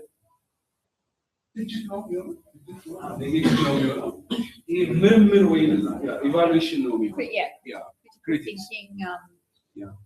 evaluating. Yeah. We do not just say we do this because we have always done it. ይሄንን የምናደርገው ከዚህ በፊት ሲደረግ ስለነበረ ነው ብለን አይደለም። Why have we always done it? ለምንድን ነው ከዚህ በፊት የተደረገው? Is what was done in the past still relevant now? ከዚህ በፊት የተደረገው አሁን ዋጋ ያለው ነው? I'm not talking about changing beliefs like the Trinity. እኔ መሰረታዊ የሆኑ አስተምሯችን ለምሳሌ ስላሴን የምናምንበትን አስተምሮ እንቀይር አይደለም። But more how we apply what we believe. የምናምነው እንዴት ነው የምንተገብረው የሚለውን ነገር ላይ ያሳስበኛል። Why we worship and minister the way we do. እኛ አሁንም በምንሄድበት መንገድ የምናገለግለው ለምንድን ነው? Theology must always be a quest for truth. ስለዚህ ነገረ መለኮት በራሱ እውነትን ፍለጋ ነው መሆን ያለበት፣ እውነትን መፈለግ ነው። And we must be humble enough to reflect. ስለዚህ በልባችን ትሑታን መሆን አለብን ይህንን ሐሳብ ለማንጸባረቅ ማለት ነው። This is very important for church leaders. ይሄ ለቤተክርስቲያን መሪዎች በጣም መሰረታዊ ነው። Every Christian must reflect on their own life and practice and belief. እያንዳንዱ አማኝ በራሱ ህይወትና ልምምድ ላይ መመርመር ራሱን ማየት አለበት። But as church leaders and ministry workers, you will be guiding your communities. እናንተ ደግሞ እንደ ቤተክርስቲያን መሪዎችና እንደ ቤተክርስቲያን ሽማግሌዎች ህብረተሰቡን የምትመሩ ናችሁ ወይም አባላቶቻችሁን የምታሳዩ ናችሁ። And to do this wisely means reflection on the community. ይህንን ደግሞ በጥበብ ለማድረግ በማህበረሰቡ ላይ ይህን ነገር መነጋገርና ማንጸባረቅ መቻል አለባችሁ። Being faithful to the central Christian message ለክርስትና መሰረታዊ አስተምሮም ታማኞች መሆን and knowing how to apply it for the needs of the community inside and outside the church. በውስጥ ቤተክርስቲያን ውስጥም ላለው ከቤተክርስቲያን ውጪ ላለው ማህበረሰብ ደግሞ ይሄንን እንዴት ነው የምንተገብረው የሚለውን ማሰብ አለብን። So remember, revelation is true and unchanging. ይሄንን ማወቅ አለባችሁ። መገለጥ እውነትና የማይለወጥ ነው። But ለውጥ አትችሉ። theology must be contextual, and we have to be able to apply it in many different situations. ነገረ መለኮት ግን በራሱ አውዳዊም ነው። እኛ በገጠመን ከባቢ ሁኔታ ደግሞ ልናስተካክለው መቻል ያለብን ነው ነገረ መለኮት። So the early church fathers made a connection between our spiritual practice and our study of the word. the early church fathers. Yeah. የጥንቷ ቤተክርስቲያን አባቶች ከግል ህይወታችንና ከቃሉ ጋር ያለን ግንኙነት እንዴት መሆን አለበት የሚለውን ተናግረዋል። Study of the Bible must be accompanied by good spiritual habits. የእግዚአብሔር ቃል ጥናት በራሱ ጥሩ በሆነ መንፈሳዊ ልምምድ መታገዝ አለበት ወይም የህይወት ልምምድ መታገዝ አለበት። Prayer, confession, reflection on our living. በራሳችን ህይወት ላይ ራሳችንን መመርመር፣ ራሳችንን መገምገም በንስሐ መሆን አለበት። The word must affect our hearts and our minds. መጀመሪያ ቃሉ ልባችንን አእምሮአችንን መንካት አለበት። So none of these doctrines came out of thin air, came out of nothing. ስለዚህ እነዚህ ሁሉ አስተምሮች ዝም ብሎ ከምንም ተነስቶ ወይም ከባዶ ቦታ የመጡ አይደሉም። Many beliefs arose and were articulated, thought through, expressed. ብዙ አስተምሮች ተነስተዋል። እነዚህንም ለመግለጽና ለማብራራት ብዙ ጥረቶች ተደርገዋል። In response to challenges. እንዲሁም ደግሞ እነዚህ አስተምሮች ደግሞ የተብራሩትና የተፈጠሩትም ለነበሩ ተግዳሮቶች ምላሽ ለመስጠት። These challenges might have come from non-Christians. እነዚህ ተግዳሮቶች የመጡት ክርስቲያን ካልሆኑ ሰዎች ሊሆን ይችላል። Greek philosophers who said the universe works this way and there are many gods. የግሪክ ፈላስፋዎች ዓለማችን የምትሰራው የምትንቀሳቀሰው እንደዚህ ነው፣ ብዙ አማልክቶች አሉ ብለው ያስተምራሉ። So the church has to respond to that. ቤተክርስቲያን ለዚህ ነገር ደግሞ ምላሽ መስጠት አለባት። Persecution is a challenge that came from the outside. ሌላኛው ደግሞ መከራ ነው፣ ከውጪ የሚመጣ ተግዳሮት ማለት ነው ወይም ስደት ነው። The church has to respond to that. ቤተክርስቲያን ለዚህ ነገር ደግሞ ምላሽ መስጠት አለባት። How do we understand the goodness of God when we have persecution? እንዴት ነው እግዚአብሔር መልካም ነው የምንለው እኛ በግል ህይወታችን መከራ እየተቀበልን ስለ ወንጌል ማለት ነው? Is the devil the cause of persecution? ማን ነው መከራን የሚፈጥረው? ሰይጣን ነው መከራን የሚፈጥረው? Does God have control of the devil? እግዚአብሔር ሰይጣንን በእውኑ ይቆጣጠረዋል? What is the point of being persecuted? What does God want from us? ከእኛስ እግዚአብሔር የሚፈልገው ምንድን ነው? እኛ እየሰበክን እያገለገልን ለምንድን ነው የምንሰደደው? How should we respond? How do we love our enemies and pray for those who persecute? መስጠትስ ያለብን ምላሽ ምንድን ነው? ለሚያሳድዱንና ለሚያሰቃዩን ሰዎች ደግሞ እንዴት ነው ልንወዳቸው የምንችለው? Theology had to be created to meet that challenge. ይሄንን ተግዳሮት ለመመለስ ነገረ መለኮት መምጣት አለበት ማለት ነው። By drawing on God's revelation የእግዚአብሔርን መገለጥ በመውሰድ and the experience of the community. የማህበረሰቡንም ልምምድ በማየት ነገረ መለኮት ይደራጃል ማለት ነው። Theology also arose due to challenges from other Christians. ከሌሎችም ክርስቲያኖች በሚነሱ ተግዳሮቶች ነገረ መለኮቶች ይመጣሉ። Trying to explain how God is one and yet three. እግዚአብሔር አንድም ነው ሶስትም ነው የሚለውን በአማኞች መካከል ለተነሳው ውዝግብ ለማብራራት ነገረ መለኮት ያስፈልጋል። Some people came up with ideas and explanations that turned out to be wrong. አንዳንድ ሰዎች ይሄንን ነገር ለማብራራት በብዙ አይነት ሐሳቦችን አፍልቀዋል አምጥተዋል። እነዚህ ነገሮች ግን ስህተት ሆነው ተገኝተዋል። And the church had to say, no, that's not right. ስለዚህ ቤተክርስቲያን አቋም መውሰድ አለባት ማለት ይሄ ነገር ስህተት ነው ለማለት ነገረ መለኮት ያስፈልጋል። We will look at examples of that. እነዚህን በምሳሌ እናያለን። Okay, so often our beliefs have to be expanded and thought through and explained in more detail in response to these challenges. ለነዚህ ተግዳሮቶች ምላሽ ለመስጠት በደም ማሰብ በደም ደግሞ ክሪቲካሊ ነገሮችን ማየት እርስ በርስም ደግሞ ነገሮችን መነጋገር ያስፈልጋል። For example, today the prosperity gospel ለምሳሌ ዛሬ ብትመለከቱ የብልጽግና ወንጌል የሚባል አለ። should force the church to think about what scripture says about wealth, prosperity, suffering. ይሄ ብልጽግና ወንጌል በራሱ ቤተክርስቲያን ስለ ሀብት፣ ስለ ብልጽግና፣ ስለ ድህነትና ስለ መከራ ቤተክርስቲያን ያሰበችው ስህተት ነው፣ እንደዚህ ማሰብ አለባት ብለው ያስተምራሉ የብልጽግና ወንጌል ሰባኪዎች። In order to form a theology to counter that heresy. ስለዚህ ይሄንን ስህተት ደግሞ ለመመከት ቤተክርስቲያን የራሷን ነገረ መለኮት ማደራጀት አለባት። Okay, so there are different categories of doctrine. You mentioned, someone mentioned big big differences, little differences, okay. ቀደም እዛ ጋርም ጥያቄ ተነስተዋል። ትንሽ ልዩነቶችና በጣም የተጋነነ ወይም ትልቅ የአስተምሮ ልዩነቶች የሚለውን አንስተናል። ስለዚህ አስተምሮች የሚባሉት ምን ናቸው የሚለውን እናያቸው ደረጃቸው። So some doctrines we call dogmas. አንዳንዶቹን ዶክትሪኖች ወይም አስተምሮች ዶግማ እንላቸዋለን። These are foundational. መሰረታዊ ናቸው። Not negotiable. አንደራደርባቸው. Things worth dying for. ስለዚህ ልንሞትላቸው ሰማዕት ልንሆንባቸው የሚገቡ ትምህርቶች ናቸው ዶግማዎች ማለት። The lordship of Christ. ለምሳሌ የኢየሱስ ክርስቶስ ጌትነት ዶግማ ነው። Right? አንደራደርበት። Yeah. The divinity of Christ. የኢየሱስ ክርስቶስ አምላክነት ዶግማ ነው። እንደራደርበት አይደለም። Then there are doctrines that are important. አንዳንዶች ደግሞ ብዙም ለክርስትና አስፈላጊ የሆኑ ነገር ግን ያን ያክል ልንጨቃጨቅባቸው ማያስፈልጉ ናቸው። But they're not critical to the gospel or the identity of Christianity. ስለዚህ የክርስትናን ማንነት ለመወሰንና ለድህነትም በጣም ወሳኝ የሆኑ ነገሮች አሉ። An example would be the nature and the subjects of baptism.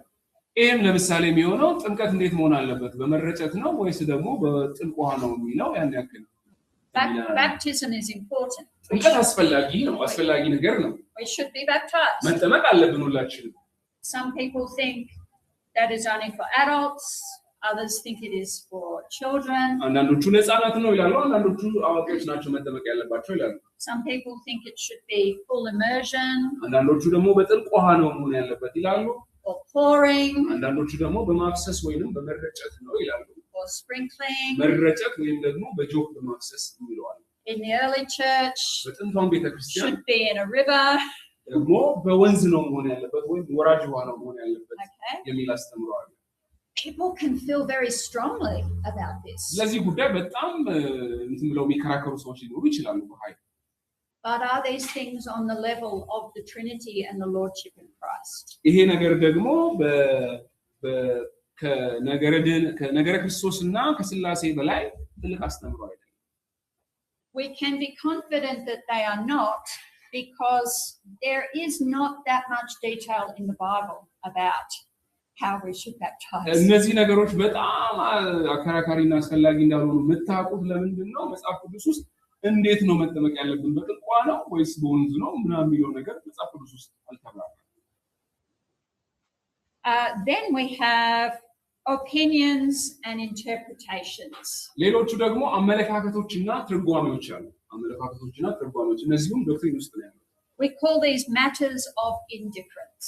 እነዚህ ወሳኝ ያልሆኑ ጉዳዮች ናቸው ማለት ነው። በጣም ወሳኝ ያልሆኑ ከዚህኛውም የሚያንሱ ማለት ነው አስተምሮች። An example would be the order of events when Jesus returns. ኢየሱስ ክርስቶስ ሲመለስ የምጽአቱ ጊዜ ያሉ የነገር ሂደቶች እንዴት ናቸው የሚል በዲኖሚኔሽን መካከል ልዩነቶች አሉ። ይሄ ያን ያክል ወሳኝ ያልሆነ ነው። And each of these, the dogmas, the other doctrines, and the opinions have been the subject of disputes and wars, schisms, persecutions. እነዚህ ዶግማዎች፣ አስተምሮዎች ወይም አመለካከቶች በቤተክርስቲያን ታሪክ ውስጥ ለመከፋፈል፣ ለስደት እና ለጦርነት መንስኤዎች ሆነዋል። Through history, Christians have loved to fight about these things. በታሪክ ውስጥ ሄዳችሁ ስትመለከቱ ለእነዚህ ነገሮች ክርስቲያኖች ለመዋጋት ለመሞት ደስተኞች ነበሩ። And we still do. አሁንም ብዙ ክርክር አለ፣ ብዙ ፍጭት አለ። We forget that we are all limited in our understanding. We are all sinners. ሁላችንም ኃጢአተኞች መሆንና የአስተሳሰብ ውስንነት እንዳለብን እንዘነጋለን። We forget that if we do have better knowledge and understanding, that is a gift of God. የተሻለ መረዳትና መገለጥ ቢኖረን ያ የእግዚአብሔር ስጦታ ነው እንጂ ከኛ አይደለም። We forget to be gracious to others. ለሌሎች ደግሞ ሩህሩህ መሆንን እንረሳለን። What does Paul say? We speak the truth in love. ጳውሎስ ያለው ምንድን ነው? Not እውነትን hatred. በፍቅር እንናገራለን። Reprove, rebuke, exhort with patience and long suffering. መምከር፣ መነጋገር፣ መገሰጽ እና እንዲሁም ደግሞ እርምጃ መውሰድ በትዕግስትና በእግዚአብሔር ቃል እውነት መሆን በፍቅር መሆን አለበት። we do not burn heretics alive anymore. ስለዚህ ከዚህ በኋላ የስህተት አስተማሪዎችን ማቃጠል በህይወት ማንደድ አይጠበቅም። God is the only one who punishes by fire. ስለዚህ ሰዎችን በእሳት ሊያቃጥል የሚችለው ብቸኛው እግዚአብሔር ነው። Okay? We discuss, we እንነጋገራለን፣ exhort, we plead, we do not hate. ሰዎችን አንጠላም፣ እርስ በርስ እንነጋገራለን። Also, many of the disputes in the history of the church ብዙዎቹ ቤተክርስቲያን ውስጥ የነበሩ ክርክሮች were not purely theological. ብዙዎቹም ንጹህ የነገረ መለኮት አስተምሮች አይደሉም። They were political. አንዳንዶቹም የፖለቲካ ግፊት ያለባቸው ናቸው። They were about power and authority. የስልጣንና የወንበር እንትኖች ናቸው። Jesus said that the kings of the earth have authority and enforce authority over the people. ኢየሱስ ክርስቶስ እንደተናገረ የዚህ ዓለም ገዢዎች ሰዎችን መግዛትና ኃይላቸውን በሰው ላይ መጫን ይችላሉ። And he said, in the church it shall not be so with you. ነገር ግን በእናንተ መካከል እንደዚህ መሆን የለበትም። ከእናንተ ትልቅ የሚሆን ደግሞ You are a leader, you are to be a servant. አገልጋይ መሪ ከሆናችሁ ማገልገል አለባችሁ። ዝቅ ብላችሁ ሰው መምራት አለባችሁ። Christian leadership too often has been about power. ብዙ ጊዜ የክርስትና መሪት ወይም ሊደርሺፕ ወይም አመራር የኃይል ጉዳይ ተብሎ ሲወራ ነበር። And using violence. እንዲሁም ደግሞ በሰዎች ላይ አመጽን መጠቀም ወይም ኃይልን መጠቀም ይችላል። Jesus said, it shall not be so with you. ነገር ግን ኢየሱስ ክርስቶስ በዓለም ላይ እንዳለው በእናንተ መካከል መሆን የለበትም ያለው። Okay. So that brings us to the question, where is doctrinal authority found? ይሄ ነገር ወደ አንድ ጥያቄ ያመጣናል። ያስተምሮ ስልጣን ያለው የት ነው ወደሚለው ጥያቄ ያመጣናል። ማን ነው ባለስልጣኑ ወደሚለው? Where do we turn for truth? ስለዚህ እውነታውን ለማወቅ ወዴት ነው መመለስ ያለብን? All right. Historically, በታሪክ ውስጥ in the New Testament period, በአዲስ ኪዳን ዘመን people turned to the Old Testament scriptures and the writings of the apostles. ሰዎች እንደዚህ እውነትን ለመፈለግ ብዙ ጊዜ ወደ ብሉይ ኪዳንና ወደ ሐዋርያት ጽሑፎች ይመለከታሉ። The writings of the apostles were regarded as scripture. የሐዋርያት የጻፏቸው መጽሐፍ እንደ ቅዱስ ቃል ተደርገው ይቆጠሩ ነበር። Peter refers to Paul's writings as scripture. ጳውሎስ የጳውሎስን መልእክቶች እንደ እግዚአብሔር ቃል እስትንፋስ ብሎ ይቆጥራቸዋል፣ ይናገራቸዋል። And so that was their authority. They could also talk to the living apostles. ያ የነሱ የመጨረሻ ስልጣን ነበር። ሌላው ባለስልጣን ደግሞ በሕይወት ያለው ሐዋርያት ናቸው። እነሱን ያነጋግሯቸው ነበር። The apostles had been specially chosen by Jesus to be his central and primary witnesses.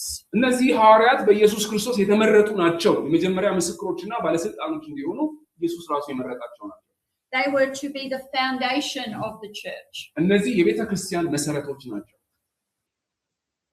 They were to teach the gospel and prepare other leaders to follow them.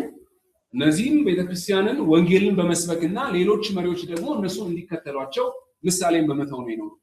And leave writings as a permanent record of those teachings. የነሱም ትምህርት ደግሞ እንደ እግዚአብሔር ቃል እንደ እስትንፋሰ እግዚአብሔር ሆኖ ተጽፎ እንዲቀመጥ ተደርጓል ማለት ነው። Jesus promised the apostles that the Holy Spirit would give them remembrance of everything that he had taught them. ኢየሱስ ክርስቶስ እኔ ነገርኳችሁና ያስተማራችሁን በሙሉ እንድታስታውሱ መንፈስ ቅዱስ ይሰጣችኋል ብሏቸዋል። Even just after his resurrection, they still did not understand everything. ሁሉንም ነገር ኢየሱስ ክርስቶስ ከሞት ከተነሳ በኋላ እንኳን መረዳት አልቻሉም ነበር። But the Holy Spirit gave them that special understanding for their role. እነሱ ያላቸውን ሚና መረዳት እንዲችሉ የመንፈስ ቅዱስ መገለጥና ኃይል ያስፈልግ ነበር። The core teachings of the apostles were preserved in the New Testament writings.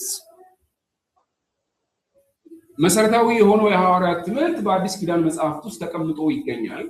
And also agreed on and discussed and shared verbally throughout the early church. ስለዚህ ቀድማ በነበረችው መጀመሪያው ዓመት ባለችው ቤተክርስቲያን በቃል ሲነጋገሩ እርስ በርስም ሲያወሩ ቢግባቡበትና የሚስማሙበት ነገር ነው። This was called the apostolic tradition. ይሄ የሐዋርያት ባህል ወይ ትራዲሽን ባህል And it was represented by a summary of core doctrines called the rule of faith. እነዚህ በሐዋርያት መካከል ደግሞ ከሐዋርያትም በኋላ በነበሩ የእምነት አባቶችም የሚነገር የነበረ ትውፊትና ንግግር የእምነት መመሪያ በመባል የሚታወቅም አለ ወይም ሩል ኦፍ ፌዝ እምነት መመሪያ። The word rule, canon. ቀኖና ወይም መመሪያ የሚለው ሐሳብ ከማስመሪያ ከእንትን ጋር የተያያዘ ነው። ቀኖና የሚለው ማለት ነው። It means a measuring stick. የመለኪያ ዘንግ ማለት ነው። A reference. መነሻ ማለት ነው። መመሪያ ወይም ቀኖና። By comparing ideas and teachings to the rule of faith, the apostolic core teaching, people could say what was true and what was not true. ስለዚህ ሐዋርያት ካስተማሩት ትምህርት ጋር አነጻጽረው በዚህ መለኪያ ማስመሪያ መሰረት ይሄ ትምህርት ልክ ነው ስህተት ነው አይደለም ብለው ይነጋገራሉ ማለት ነው። The apostles did not live forever. ነገር ግን ሐዋርያት ለዘላለም አይኖሩም። Well, not on earth. They have eternal life. የዘላለም ሕይወት አላቸው፣ በምድር ለዘላለም አይኖሩም ማለት ነው። But they left the earthly scene. እነሱ በምድር የነበራቸውን ቆይታ ጨርሰው ሄደዋል። Now you could not talk to an apostle. አሁን ቀጥታ ሄዳችሁ ጴጥሮስን ወይም ዮሐንስን ማናገር አትችሉም። But you had the rule of faith and you had their writings which were circulating and being copied out and shared and copied out and shared and circulating. ነገር ግን አሁን ሐዋርያት የጻፉት መጽሐፍ ኮፒ ተደርጎ ለሁላችሁም በሚደርስ መልኩ በእጃችሁ አለ፣ እንዲሁም የእምነት መመሪያው በእጃችሁ አለ። And the apostles had their own disciples. እንዲሁም ደግሞ እነዚህ ሐዋርያት የራሳቸው ደቀ መዛሙርት ነበራቸው። Each apostle had a school or community. እያንዳንዱ ሐዋርያ ራሱን የቻለ ትምህርት ቤትና የሆነ ማህበረሰብ ነበረው። And they directly taught those who would succeed them as leaders of the church. እንዲሁም ደግሞ ማን ነው እነሱን የቤተክርስቲያን መሪ ሆኖ ሊተካቸው የሚችለውንም ሰው ብለው ያስተምሩ ነበር። In the New Testament times, በአዲስ ኪዳን ዘመን there were elders over each church. በእያንዳንዱ ቤተክርስቲያን ውስጥ የነበሩ የቤተክርስቲያን አባቶች ነበሩ። And the elders and the bishops or episcopos, overseer, እነዚህ were much the same. እነዚህ ጳጳሳት ወይም መሪዎች የምንላቸው ኤጲስቆጶሳት የሚባሉት ደግሞ አሉ በቤተክርስቲያን ውስጥ። But from the beginning of the 2nd century, ከሁለተኛው ዓመተ ምህረት ጀምሮ ግን መቶ ዓመት ጀምሮ one elder would be consecrated as an overseer or bishop. አንድ ሰው ብቻውን እንደ አጠቃላይ መሪ ወይም ጳጳስ ተደርጎ ይሾም ነበር ለሁሉም ማለት ነው። And they were tasked with uniting the community and preserving the apostolic tradition. የነሱም ትልቁ ስራቸው ይሄንን ማህበረሰብ አንድ ማድረግና የሐዋርያትን ትውፊትና አስተምሮ መጠበቅ ነበር የነዚህ ስራቸው። The bishops of the major centers of the early church የነዚህ የጥንቷ ቤተክርስቲያን ማዕከላዊ ቦታ የሆኑት ጳጳሳቶች በሙሉ had been disciples of the apostles. የሐዋርያት ደቀ መዛሙርት ነበሩ ወይም የነ ጴጥሮስ የነ ዮሐንስ ተከታዮች ነበሩ። And they had their disciples. እነሱም ደግሞ የራሳቸው ደቀ መዛሙርት አላቸው። So the next generation of bishops were disciples of apostles. ስለዚህ ቀጣዮቹ የቤተክርስቲያን ጳጳሳት የሐዋርያት ደቀ መዛሙርት እየሆኑ የመጡ ናቸው። And so on. እየቀጠለ የመጣ ነው ማለት ነው። That worked quite well in the very early church. ይሄ ነገር በነበረችው የመጀመሪያዋ ቤተክርስቲያን ውስጥ ጥሩ ሁኔታ ሰርቶ ነበር። But obviously over time we get further and further from the direct verbal teaching of the apostles. ስለዚህ ጊዜው በረዘመ ቁጥር ሐዋርያትን ፊት ለፊት የማግኘትና የነሱን ቀጥታ ትምህርት የመስማት እድላችን እየጠበበና ቤተክርስቲያን እየሰፋች ነው የመጣው። Which means the rule of faith is very important. ስለዚህ ይሄ የእምነት መመሪያ በጣም አስፈላጊ ነው ማለት ነው። And the writings are gathered together into the New Testament. እነዚህ ጽሑፎች ደግሞ በአዲስ ኪዳን ውስጥ ተሰብስበው እናገኛቸዋለን። So even though we get further from the memory of the living apostles, የነዚህ በህይወት የነበሩትን ሐዋርያቶችን እነሱን ባናስታውሳቸው ባናቃቸው And bishops maybe are not so reliable as they were at first. መጀመሪያ ጊዜ እንደነበረው ጳጳሶቹ በጣም ታማኞች እንኳን ባይሆኑ We now have the complete scriptures. ግን ሙሉ የሆነ እግዚአብሔር ቃል በእጃችን አለ ማለት ነው። The words of God's prophets and apostles preserved for us. ለኛ የእግዚአብሔር ሐዋርያትና ነቢያቶች ያስቀመጡልን እግዚአብሔር ቃል አለ ማለት ነው። So the rule or canon of faith was a summary of Christian doctrine. ስለዚህ ይሄ የእምነት መመሪያ የሚባለው የክርስትና አስተምሮ ማጠቃለያ ወይም ሰመሪ ነው ማለት ነው። Perhaps some of you in your churches have a statement of faith. ምናልባት በየቤተክርስቲያናችሁ የራሳችሁ የሆነ የእምነት መግለጫ ሊኖር ይችላል። If we compared the statement of faith of everybody's church, እያንዳንዳችሁን የእምነት መግለጫ ብናወዳድር what would we find? ምን ልናገኝ እንችላለን? Much the same. አብዛኛው ሊመሳሰል ይችላል። Some differences, የተወሰኑ ልዩነቶች ሊኖሩ ይችላሉ። different order maybe, የተለያየ the list, ሊስቶቹ ወይም ዝርዝሮቹ but ቦታቸው much the ይለያያል። same. አብዛኛው ግን ይመሳሰላል። That was like the rule of faith. ያ የእምነት መመሪያ ነው። We have about 12 versions of the rule of faith in some early writings. 12 የሚደርሱ የእምነት መመሪያዎች አሉ በጥንታውያን ቅጂዎች ላይ። And they are all similar. ሁሉም ተመሳሳይ ናቸው። But slightly different. የተወሰነ ግን ልዩነት አለ። Okay, slightly different in wording and በቃላቶቹ order. ላይ እና በአቀማመጣቸው የተለያየ ነው። So the rule of faith, this summary of teachings, came from Scripture እነዚህ የእምነት መመሪያዎች ከቅዱስ ቃሉ የወጡ ናቸው and was then used as a reference. እንደ ማጣቀሻም የምንጠቀምባቸው Because not everybody had a copy of the Bible. ምክንያቱም ሁሉም ሰው መጽሐፍ ቅዱስ በእጁ አልነበረም የዛን ጊዜ ማለት ነው። There was no printing. ምክንያቱም ህትመት የሚባል ነገር አሁን የመጣ ነው። Everything had to be copied by hand. እያንዳንዱ ነገር በእጅ ነው መጻፍ ያለበት። That's expensive. ያ ነገር ደግሞ በጣም ውድ ነው። Takes time. ጊዜም ይወስዳል። So it was hundreds of years before Scripture was very widely available. ብዙ መቶ ዓመታትን ፈጅቷል መጽሐፍ ቅዱስ በሁሉም ሰዎች እስኪገባ ድረስ። Not every Christian community could afford all of the Scriptures. ሙሉ መጽሐፍ ቅዱስ እያንዳንዱ ክርስቲያን ማግኘት አይችልም። They might have to share. የሆኑ ጽሑፎችን ነው መከፋፈል የሚችለው። But the rule of faith was taught to catechumens. ስለዚህ እነዚህ የእምነት መመሪያዎች ለደቀ መዛሙርት ወይም ካቴቹመንስ ማለት ነው። A catechumen is someone learning Christian life and practice in preparation for baptism. ከጥምቀት በፊት የሚማሩት ማለት ነው የካቴቹመንስ የሚባሉት በጥንታዊ ቤተክርስቲያን ውስጥ እስከ ጥምቀት ድረስ ያለውን ትምህርት ቀድሞ የሚማሩ ለሙሉ ክርስቲያን ተብለው ያልተጠሩ ናቸው። ግን ደቀ መዛሙርት ማንላቸው ሁሉ ተማሪ ጀነራል የሆኑ ሀሳብ ተምረው መጨረሻ ላይ የሚጠመቁ ማለት ነው። Like a Sunday school for grown-ups. ያ ስለዚህ የአዋቂዎች የሰንበት ትምህርት ነው። And this was particularly important when most people becoming Christians were pagan Gentiles. ምክንያቱም ይሄ ነገር በጣም አስፈላጊ የሆነው ብዙዎቹ ክርስቲያኖች አህዛብ የነበሩ ናቸው።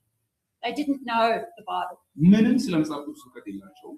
They didn't know the history of God's people. የእግዚአብሔርን ሕዝብ ታሪክ ምንም አያውቁም።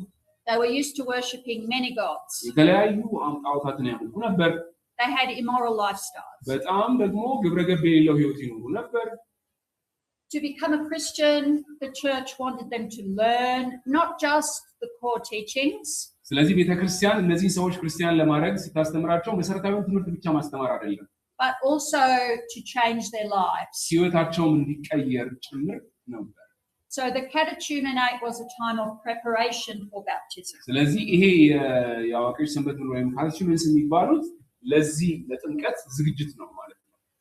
And when they came to be baptized, ስለዚህ መተው ሲጠመቁ they would confess the core teachings of the Christian faith. የሚያምኑትን መሰረታዊ የክርስትና ትምህርት ደግሞ በአፋቸው መናገር አለባቸው። እኔ ይሄንን አምናለሁ ይሄንን አምናለሁ መናገር አለባቸው ማለት ነው። And these confessions seem to have been based on Jesus' Great Commission. ይሄም የእምነት መግለጫ ደግሞ ከኢየሱስ ክርስቶስ የታላቁ ተልእኮ ጋር የተያያዘ ነው። So Matthew 28, ማቴዎስ ወንጌል ምዕራፍ 28 ላይ 18 to 20. ማቴዎስ ወንጌል ምዕራፍ 28 ከ18 እስከ 20 ድረስ ያለውን እናነብና I think it's break time. Yes, and then we'll break after this. ኢየሱስም ወደ እነርሱ ቀረበና እንዲህ አላቸው ስልጣን ሁሉ በሰማይና በምድር ተሰጥቶኛል እንግዲህ ወደ ዓለም ሁሉ ወደ ሕዝብ ሁሉ ሂዱ በአብ በወልድና በመንፈስ ቅዱስ ስም እያጠመቃችኋቸው የኔ ደቀ መዛሙርት አድርጓቸው ያዘዝኳችሁንም ሁሉ እንዲፈጽሙ አስተምሯቸው እነሆ እኔ እስከ ዓለም መጨረሻ ድረስ ሁልጊዜ ከእናንተ ጋር ነኝ። Yeah. So baptizing in the name of the Father, the Son and the Holy Spirit. በአብ በወልድ በመንፈስ ቅዱስ ስም እያጠመቃችኋቸው አለ። That became the framework for the creeds. እነዚህ ነገሮች ደግሞ ለቤተ ክርስቲያን የእምነት መግለጫዎች መሰረት ናቸው ማለት ነው። So if I am the bishop baptizing Mesganu, እኔ ለምሳሌ ጳጳስ ብሆን እኔ ምስጋኑን ባጠምቀው I will say, do you believe in God the Father, creator of heaven and earth? አንተ ዓለማትን ሁሉ በፈጠረው በእግዚአብሔር አብ ታምናለህ ወይ ብዬ ጠይቀዋለሁ። And Mesganu will say, I believe. ስለዚህ ተስፋ አደርጋለሁ ምስጋኑም ደግሞ አዎ አምናለሁ ማለት አለበት። And in Latin that is credo. ይሄ ደግሞ በላቲን ክሪዶ ይባላል። I believe, which we get the አምናለሁ word ማለት creed. ወይም ክሪዶ የሚለው ቃል የመጣው ከዛ ነው ክሪድ የሚለው ማለት ነው። Then I say, do you believe in our Lord Jesus Christ, the Son of God? የእግዚአብሔር ልጅ በሆነው በጌታችን በኢየሱስ ክርስቶስ ታምናለህ ወይ ብዬ ጠይቀዋለሁ። And he says, I believe ወይም አምናለሁ ብሎ ደግሞ እሱ ይመልሳል ማለት ነው። do you believe in the Holy Spirit? በመንፈስ ቅዱስ ታምናለህ ወይ ብዬ ጠይቀዋለሁ። And you say, እና እሱ ደግሞ አምናለሁ ብሎ ይመልሳል ማለት ነው። okay, so last point. So the rule of faith was this summary. It was the basis of teaching, of the baptismal confession. It was a reference for arguing against heresies and also for interpreting scripture. So if someone says, I have this idea, and they said, this idea, rule of faith, no, that's wrong. It does not match. ለዚህ እነዚህ የእምነት መመሪያዎች ጥምቀትንም ቢሆን ነገረ ድነትንም የተለያዩ ነገሮችንም በሚመለከት የያዙ ማስተማሪያዎች ናቸው። በአጭሩ ከመጽሐፍ ቅዱስ ተሰብስበው በሐዋርያት የተቀመጡ አጭር ማስተማሪያ መግለጫዎች ናቸው የእምነት መግለጫዎቹ። ስለዚህ አንድ ሰው አዲስ ሐሳብ አለኝ እንደዚህ መገለጥ መጣልኝ ቢል ቀጥታ ህዝቡ የሚያወጣው የትኛው ነው? ይሄ የእምነት መግለጫው ነው። ስለዚህ የእምነት መግለጫው ነው ይለካና ስህተት ካለ ይሄ ነገር ስህተት ነው ብሎ ይመስላል ማለት ነው። And then it became the basis for the creeds of the church. ስለዚህ ይሄ ነገር ደግሞ በኋላ ላይ እንደምንመጣው ኒቂያ ላይ ስንደርስ እናያለን የቤተክርስቲያን የአቋም መግለጫ ሆኗል ማለት ነው። Okay. እሺ Save your questions for after the break. We will have a break now. አሁን ረፍት እንወጣለን። ከረፍት በኋላ ጥያቄ ካላችሁ ጥያቄያችሁን ይዛችሁ ትመጣላችሁ ማለት ነው። እዚህ ኦንላይን ያላችሁ ማረፍ ትችላላችሁ፣ ወጣችሁ መግባት ትችላላችሁ።